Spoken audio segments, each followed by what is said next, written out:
Welcome back. Chicago police have arrested 4 African Americans who went live on Facebook torturing a mentally disabled white man while yelling anti-white and anti-Trump statements.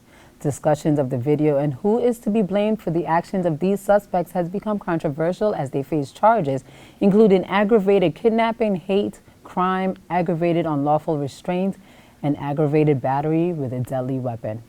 A judge denied bail on Friday for the 4 suspects in the live torture video. Joining us in a discussion, we welcome defense attorney Alexander Sanchez and founder of Black Lives Matter Greater New York, Hawk Newsome.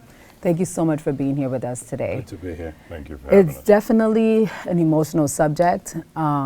First of all, we see the young people here on the screen, and for them to do this to someone who is supposed to be their friend, I mean, it's uncalled for, and I'm guessing that a lot of people didn't expect the judge to give them bail. What do you all think about that? It's an egregious case in its own right, but once you put something on video, you magnify the serious nature of this case by, like 100 times. Mm-hmm. And so these kids are in serious trouble. They created evidence against themselves by videotaping it. You're attacking a disabled person. You're making all kinds of racial comments. You're physically hurting the people. You're trying to engage in extortion and kidnapping. These kids are in serious trouble. There's very little defense in this case. Nobody's going to be running to their defense. There is no group that's going to. I don't think any of the charges. A matter of fact, I think it's likely that the district attorney who prepares the charges is likely to file as many charges as they possibly could. You have kidnapping, then you have possible extortion, you have possession of a weapon, you have assault. All these charges are independent charges. So they could be charged on each of those charges and get consecutive time. They're facing up to 50 years. Mm-hmm. I think it's very likely these kids are going to jail for a good 10, 11 years. That would be my supposition in this case. And that's the thing. Do we look at them as kids, or can we say that these adults knew what they were doing, planned this act, this hate act against this young man? They're 18 years old. People go to war at 18. People vote at 18. At 18, you could be held criminally liable and face the same penalty as someone that's older. So these kids are facing the same type of charges as anybody else that is in a similar situation. But the fact that they put it on video, I mean, I've seen worse crimes. I've represented people that have committed much more egregious offenses against other people. But once you put it on tape, all the systems are going to work against you. You got the judges, and you got the district attorney. The judge, for example, as far as I'm concerned, the judge made did something grossly improper here, which people really didn't notice.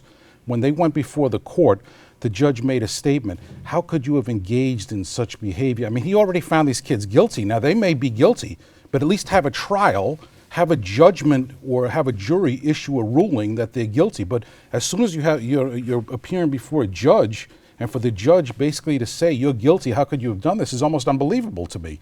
And I know there's a lot of people in the general public that, basically support what that judge said, but, I'm interested in fairness in the criminal justice system, and that was unfair. Mm-hmm. And I want to go to some of the sayings that people are saying that the Black Lives Matter movement was behind this. What do you have to say about that? Well, you have to recognize the part that the media plays in this. The media has a job to do, and that's to make racist white people feel comfortable in being racist. Yes, we have 4 black teenagers who intimidated and brutalized this special needs person. I'm with you on that. I mean, there's no excuse for what they did, but to tie them to the Black Lives Matter movement is appalling, for the simple fact that these are kids who made some comments during the commission of a crime, charged them with a hate crime, but to say that they're representative of Black Lives Matter is obscene. The fact of the matter is, there was a young man who was found guilty, who pled to a lesser charge on December 20th. For an assault. However, him and 3 of his white teammates molested another black teenager with a coat hanger. And this man did not receive jail time. This was in Idaho. The attorney general let him plead to a lesser charge, crimes just as egregious to a person with special needs, but you didn't hear about that. All you hear about is how bad little poor black children are. And you want to tie them in to the Black Lives Matter movement, let's tie those kids into the KKK. They sang KKK songs while they molested this young black kid. There are two sides to the criminal justice system. A side where white people go free and get slaps on the wrist, and a side where black people are sent away to jail forever and criminalized in the media. The KKK was founded in 1860. It's not just a hate group, it's an American institution. They just endorsed a president.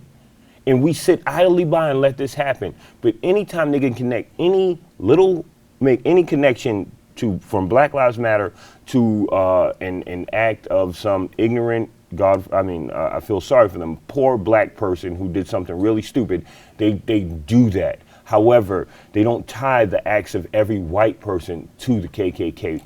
Aladin, do you think that they're going to be treated more harshly than their white counterparts who may be their age or may be just as young? Well, I'm not familiar with the case that Hawk just referred to, and I don't believe whatever he referred to, I don't think is on tape. But I think anybody on tape caught committing an offense like this is going to be treated very harshly. So if it was reversed and there were whites, there were, let's say 4 whites committing an offense against a black individual in a similar type situation, they would be treated very harshly too. I think most sensible people agree that this is horrific and that these people should pay. And as far as what Hawks has to say, I mean, I don't know what connection there is between Black Lives Matter and this group other than a bunch of right-wing fanatics on the internet trying to draw a connection. But aside from that, I've seen no evidence whatsoever. I'm not aware that Black Lives Matter supports this type of behavior. They use Facebook Live like you said, they taped it on Facebook Live, they aired it. Do you think that Facebook has to take any responsibility in this? Do you think that maybe it was, I don't want to say it's a good thing that we have Facebook Live because then we have the evidence behind this hateful act. But what do you think Facebook's responsibility is? I don't know how you could blame Facebook. I mean, it's a technology company. And it sounds like it's a legitimate type of technology. They're not advocating violence. They're not advocating people commit crimes and put it on Facebook. Somebody took advantage of this technological event and they put it on Facebook. And I understand Facebook does have monitors, and if they are alerted to this type of event, then they would put a stop to it. I don't know if they should put a stop to it because, like you said, they're collecting evidence, and this evidence is going to be used against them when they go to court, and it should be used against them. Is there any reason that it wouldn't be used against them? There's an instance in Baltimore where a young lady barricaded herself in her home. She was a Black Lives Matter activist, and the police her name was Corinne Gaines, okay? And the police had harassed her because of her involvement in Black Lives Matter. And she was on Facebook Live telling her side of the story and explaining why the police were outside of her door, how they had been threatening her. And Facebook had cut the feed. And just to touch back on what you said about things being on tape, Eric Garner's death was on tape. That cop went free. Philando Castile's death was on tape. Alton Sterling, his death was on tape. When it's a black person on tape, we can bet our sweet behinds that they'll feel the fury of this criminal justice system. But when it's a white person, they still have a fair chance. Let's address what's at the core of this, a racist criminal justice system. This is what we're dealing with. And I am in favor of Facebook Live. Me and my team, we go live all the time. And that's because Facebook is a way for us to get our words out. Okay, corporations run the news. Media companies are biased, as we've seen in the way they cheated for Hillary Clinton. Okay, as we've seen time after time again, the media is biased. Okay, so Facebook and social media is our only way to get our message out. So we can't take social media away from our people because as far as this movement goes, this movement we're working on, this revolution, this fight back against the system, it's our most vital tool. Talk about some of the ways that you're going out to the youth to prevent crimes as this one. Well, there was a march that we had called the Mission to End the Violence out in Brooklyn.